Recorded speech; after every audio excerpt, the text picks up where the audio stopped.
Again.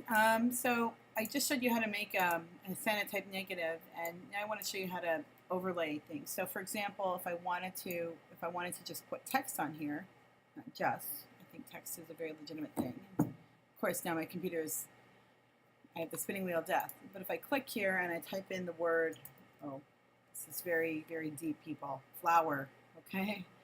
And I think I'm going to make that word a little bigger, right? There we are. Hardly anything really powerful, but I can take that word and instead of reducing the opacity, if I hit like these different things like overlay, see how it can blend in with the image, and depending on where I move it, I can have it interact. So I could actually create a design this way.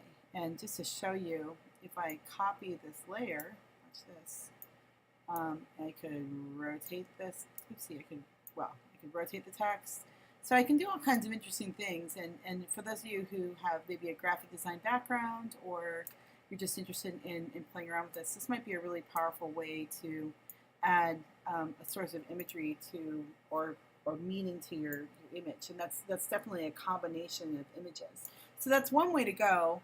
Another way to interpret this, just to show you, check on those, is if I go and I grab another image, and I kind of like this one, and maybe I don't want to use all of it, but I think I'm going to grab, I like these clock thingies down here, edit copy, and bring this back over, and edit paste, bring it in. Now remember, this is on the top layer, so it hasn't been inverted. Hold down the shift key, kind of make these sort of bigger, like a lot bigger, which reduces their resolution, but for what we're doing, I don't think it's too tremendously important. And all I'm going to do is just move this down so it's underneath all of this stuff. So see, it goes to black and white, and it's also inverted.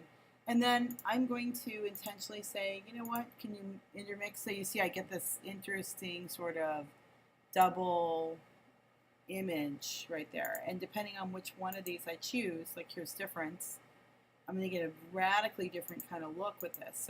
So I'm not saying, and I think I'm going to turn off invert so I can just see what this looks like for a second. So without invert, this kind of gives you an idea of, oh, I kind of like that actually. So that would be what it would be. So that's kind of the way you would do a double exposure. So that's something to consider.